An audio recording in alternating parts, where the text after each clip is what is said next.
Olá, muito boa noite. Sejam todos bem-vindos ao Equilibre-se desta semana. O nosso encontro semanal para falar um pouquinho sobre saúde, cuidados do dia a dia que fazem toda a diferença na qualidade de vida. E também prevenção. E, assim como de várias doenças crônicas que existem, a diabetes é uma delas. E para falar um pouquinho mais sobre esse assunto, orientar sobre o tratamento e também como é possível evitar, já está aqui ao meu lado a médica endocrinologista, Paula Jaskuski. Seja bem-vinda, Paula. Boa noite. Boa noite. Eu queria agradecer primeiro o convite. Eu fico muito feliz em estar aqui de novo, falando um pouquinho sobre endocrinologia. E hoje o nosso tema aí principal sobre diabetes. Obrigada. Doutora, imagina, nós que agradecemos a sua participação para falar sobre esse problema que, infelizmente, está cada vez mais comum, né? Nós temos aqui alguns números, né? Os indicadores apontam aí que no mundo há mais de 530 milhões de diabéticos. E algumas informações também do Atlas da Diabetes sinalizam que esse número pode ainda subir. Como que você observa esse cenário, considerando a nossa realidade regional? Tá. Então, assim, para as pessoas visualizarem melhor, né, eu vou falar um pouquinho em porcentagens, né? Então, no mundo, a gente tem realmente uma prevalência aí alta, né, em torno de 10% de pessoas com diabetes, considerando uma faixa etária aí de 20 a 79 anos. Falando a nível Brasil, a gente tem em torno de 7 a 9%. Esses números variam um pouquinho, né, conforme o estudo que foi feito. E a prevalência aqui na nossa região não é diferente, também gira em torno disso, né? A gente não tem aí um estudo tão bem desenhado na nossa região, mas não foge aí dos índices do Brasil.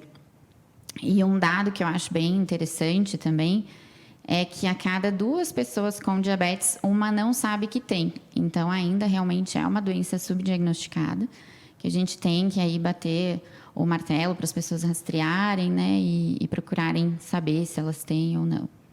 E esses números preocupam muito, não é, doutora? Sim. Considerando também a questão da pandemia. Então, isso também afetou diretamente os diagnósticos, certo? Sim, sim, com certeza. Até assim, já tem previsões, né, para que em 2045 esses números todos aumentem em pelo menos 30%, né? Então, ainda existe uma chance alta de esses números todos aumentarem bastante, né? Certo. E por ser uma doença crônica, ela afeta diferentes faixas etárias também, certo? Tanto Sim. Crianças, adultos. Gostaria que você explicasse, em meio a isso, os fatores envolvidos. Tá. Bom, eu vou focar um pouquinho mais no DM2, né, que é o diabetes tipo 2, porque é aquele mais prevalente, né, e é o que realmente tem a ver com esses novos maus hábitos aí que, infelizmente, a nossa sociedade vem desenvolvendo, né? Então, tem muita relação com o ganho de peso, então, com obesidade, sobrepeso, né? E também com maus hábitos alimentares, sedentarismo. E eu também gosto sempre de passar para as pessoas um dado que hoje não é só sobrepeso e obesidade que a gente tem que avaliar, a gente tem que avaliar também a circunferência abdominal. Então, as mulheres que têm uma circunferência acima de 80 centímetros e os homens que têm acima de 90 centímetros também estão sob um risco maior aí de desenvolver diabetes, né? E a pandemia, realmente, ela vem aí fazendo com que esses números aumentem, porque as pessoas pararam de se exercitar, né? O home office, ele é positivo por alguns lados, mas as pessoas acabam ficando mais sentadas, beliscando mais durante o dia, né? E isso tudo aí acaba atrapalhando um pouquinho, aumentando todos esses fatores de risco que eu comentei. E assim, só para a gente entender um pouquinho do mecanismo dessa doença, né? Ela geralmente é uma série de fatores aí que acaba gerando, né? Mas a gente tem um peso importante da genética, então geralmente o DM2 tem cerca aí de 80% dos casos vão ter uma história familiar positiva, né? Então, é uma junção da genética com esses maus hábitos. E esses maus hábitos acabam gerando uma resistência insulínica, que a gente fala. E o que é isso, né? Geralmente, a pessoa que vai ganhando peso, ela vai acumulando mais tecido adiposo, né? Isso, né, o nosso tecido ali de gordura, isso vai dificultando a ação da insulina, né? E aí o pâncreas ele começa a produzir mais e mais insulina, mas uma hora, junto com esses fatores genéticos aí, né? Uma hora ele não consegue mais levar a glicose para dentro da célula essa glicose fica mais no sangue e aí a gente faz esse diagnóstico de diabetes. Então, é super importante mudar o estilo de vida para evitar esse diagnóstico. A questão da genética, por exemplo, doutora, né, é um fator importante, como você comentou, em relação de que, por exemplo, se um pai ou um avô, uma avó teve, há grandes chances de outros membros também terem. Mas é possível, sim, evitar ou aumentar as medidas para prevenir isso, certo? Com certeza. Como eu falei, assim, não é todo mundo que tem sobrepeso que vai ter o diabetes, porque muitas vezes não tem tanto esse mecanismo genético. Mas as pessoas que já sabem que tem um parente de primeiro grau com diabetes, elas têm que se cuidar mais do que as outras pessoas, porque a chance dela desenvolver é grande. Mas se ela se cuidar, mudar estilo de vida, mudar hábitos, essa chance reduz muito. Com certeza. Bom, e em relação aos sinais de alerta, quer dizer, sintomas que podem aí levar as pessoas, né, a uma preocupação ainda maior. A preocupação deve ser permanente, né, com a saúde, mas alguns sinais aí que podem suspeitar para uma diabetes. Quais seriam os principais? Tá. Bom, então assim, se a gente for ver, a imensa maioria dos pacientes com diabetes, eles são assintomáticos. Porque é uma doença muito silenciosa, que muitas vezes não dá sintomas, tá? Então, a gente sempre fala que é preciso fazer o rastreio para saber se tem. Então, acima de 45 anos, todo mundo tem que fazer um rastreio, né? E pessoas que têm os fatores de risco, então, sobrepeso, obesidade, combinado com mais algum fator de risco, independente da idade, né? Então, essas pessoas, mesmo sem sintomas, têm que fazer. Agora, existem sim sinais e sintomas de diabetes, mas geralmente são casos mais descompensados, que já estão um pouco mais avançados, ou então aqueles casos de diabetes tipo 1, que realmente a pessoa não produz mais a insulina. E quais são esses sinais e sintomas, né? Seriam, então, a perda de peso, né? Uma sede excessiva, urina em excesso também, um cansaço excessivo, uma dor muscular, né? Uma fome também, a pessoa tem mais fome, mesmo assim acaba perdendo peso. Então, todos esses sinais vão levar a gente também a rastrear, independente daqueles grupos que eu comentei. Perfeito. Bom, e quando a diabetes ela atinge as gestantes? Quais são aí os cuidados redobrados, né, que devem ser observados? Bom, esse é um tema que eu gosto bastante, assim, porque é muito prevalente, né? Então, a diabetes gestacional, ela atinge aí 18%, mais ou menos, das gestantes no Brasil, né? Então, é um número bem alto. Então, o que ocorre na gestação, só para a gente entender um pouquinho também? A gestação, por si só, ela já é um momento de mais resistência insulínica, que é o que eu expliquei antes, né? Então, isso por um mecanismo de proteção para o feto, né? A gente precisa alimentar o feto, então, os hormônios da placenta, inclusive, geram aí uma maior resistência insulínica. Porém, se a mulher já chega na gestação com sobrepeso, uma obesidade, isso se agrava, né? E aí acaba gerando, assim, esse diabetes gestacional. A boa notícia é que se a gente faz uma mudança de estilo de vida durante ali a gestação, precocemente, a gente controla muito bem esse diabetes só com isso, sem medicamentos, em 70%, 80% das mulheres. Porém, os outros casos, realmente, a gente acaba tendo que usar muitas vezes a insulina, né? Então, assim, controlando bem desde o começo, por isso que todas as mulheres na gestação rastreiam, né, para diabetes, a gente tem uma gestação tranquila. Porém, quando a pessoa não controla tão bem, demora para diagnosticar, sim, existem algumas complicações que a gente sempre vai ficar de olho e vai, enfim, fazer os rastreios, que é tanto para o feto quanto para a mãe, né? Então, eu não vou citar todas, porque são várias, mas o bebê pode nascer com um peso excessivo, e isso acabar gerando uma cesárea, né? Futuramente, a gente sabe que aumenta 2 vezes o risco de obesidade nessas crianças, tem um retardo do desenvolvimento psicomotor. E para a mãe também existem alguns riscos, né? Um parto prematuro, que sempre é um parto de maior risco, um aumento da pressão alta também na gestação. Então, a gente tem que tentar ao máximo que isso não ocorra.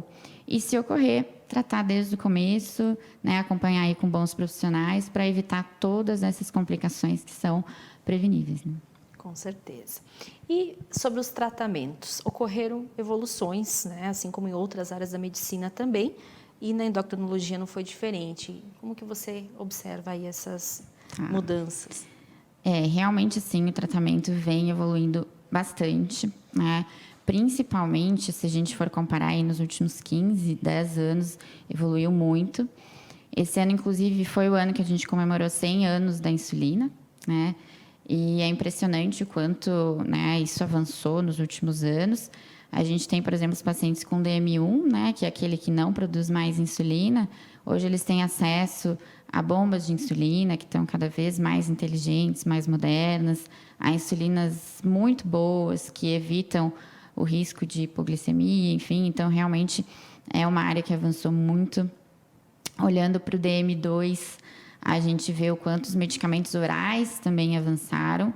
Então, hoje a gente tem tratamentos que tratam tanto a glicose, mas principalmente eles também reduzem peso, eles melhoram a gordura no fígado, eles reduzem risco cardiovascular, então de infarto, de AVC, progressão da doença renal também.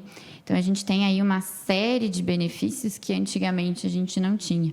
Então, por isso que é sempre importante trocar uma ideia com um médico que acompanha, né? Para ver se, de repente, não tem um tratamento melhor e ajustar para cada paciente. E a gente vai fazer uma escolha dependendo de cada caso. O acompanhamento é constante, né? É constante. Muitas vezes a gente precisa associar mais de uma medicação. Hoje se fala muito, desde o começo, já associar duas, porque o mecanismo do diabetes, ele não é um só, né? Eles são vários mecanismos. Então, a gente, com mais de uma medicação, muitas vezes cobre mais de um mecanismo. Isso é muito bom, porque preserva a função do nosso pâncreas, né? E, assim, também, eu sempre reforço muito isso nas consultas, né? A gente tem a nossa boa e sempre super atual mudança de estilo de vida, que faz toda a diferença. Hoje, inclusive, a gente vê aí os estudos mostrando que, se feito precocemente, né, e a pessoa perde aí mais de 15% do peso, ela, inclusive, pode ficar em remissão do diabetes, que é aquele caso que a pessoa não usa mais medicamentos, né? Então, a gente tem aí esse dado que eu acho sempre muito importante as pessoas saberem, até para se motivar, né, a realmente perder peso, se dedicar a um novo estilo de vida. Sem dúvida. E a questão do tratamento também, né, doutora, seguir a risca para evitar outros problemas, porque a gente sabe que há aí o risco de outras complicações para a saúde, né? E quais os alertas que você daria nesse sentido? Então, assim, de complicações do diabetes, né, existem várias, e aí a gente divide naquelas macrovasculares que a gente chama, então seria o infarto, o AVC, as doenças cardiovasculares no geral, que controlando bem o diabetes, perdendo peso, controlando o colesterol, pressão, a gente consegue muitas vezes evitar. E aquelas microcomplicações, que seria uma piora da função renal, uma piora da neuropatia, que a gente fala, né, que é muitos pacientes eles acabam tendo doenças nos nervos periféricos quando existe um mau controle, né, e com um bom controle a gente evita também. Também problemas oculares, né? Então, problemas na retina. Quando a gente tem uma glicemia alta e por mais tempo a gente começa a ter um problema na nossa retina. Então, é super importante acompanhar com o oftalmo, né? Fazer aí uma consulta anual para que isso seja evitado. Né? E acho que, assim, falando de um modo geral, esses seriam os principais. Mas eu quero reforçar aqui que, quando bem controlado, isso tudo é evitado. Né? Por isso que é tão importante acompanhar, fazer exame, usar as medicações, fazer tudo o que o médico orienta aí para evitar essas coisas, que com certeza você vai viver muito bem e sem nenhum tipo de complicação. Eu sempre gosto de dar 3 grandes orientações, acho que é isso que eu vou passar aqui principalmente. E a primeira delas é: tenha um médico de confiança, né? Um médico com uma boa formação, que seja baseado em evidências científicas e saiba os melhores tratamentos para o seu caso, né? Então, isso é essencial, não só para o diabetes, mas para cuidar de todos os outros fatores de risco. E acompanhe regularmente com ele, né? A segunda grande orientação que eu sempre dou é sobre alimentação, né? É o básico, mas um básico bem feito evita muita coisa. Então, a gente precisa ter uma boa rotina alimentar, né? comer devagar, né, programar as nossas refeições, preferir alimentos assim in natura e evitar ao máximo os ultraprocessados, né? Então, tudo isso aí traz enormes benefícios e evita-se muito com isso o desenvolvimento de diabetes, principalmente, né, falando naqueles pacientes que têm fator de risco.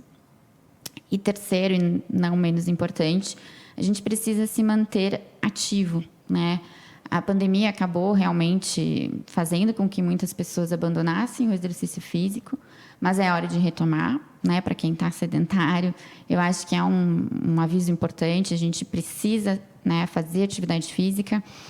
E o mínimo que se recomenda são 150 minutos por semana. Mas, obviamente, que se é possível mais, a gente sempre vai preferir mais. Mas esse é o mínimo. E, idealmente, a gente também sempre tem que combinar, quando possível, um exercício resistido, que é aquele de força, uma musculação, um funcional, com um aeróbico, né? Uma caminhada, enfim, ou algum outro exercício que a pessoa tenha uma preferência. Com essas 3 coisas bem feitas, a gente diminui muito o fator de risco e a gente aumenta muito a qualidade de vida, o potencial da gente viver aí bem e por mais tempo, né? Doutora Paula, gostaria de agradecer novamente a sua participação aqui no Equilibre-se e até uma próxima oportunidade. Muito obrigada de novo, adorei estar aqui, tá? E contem comigo sempre aí para as próximas, tá? Obrigada. E desse modo, nós encerramos o Equilibre-se dessa semana. Você pode conferir esse programa com as dicas da doutora Paula e outros aqui na página do Jornal ITV Bom Dia. Tenham todos um excelente fim de semana.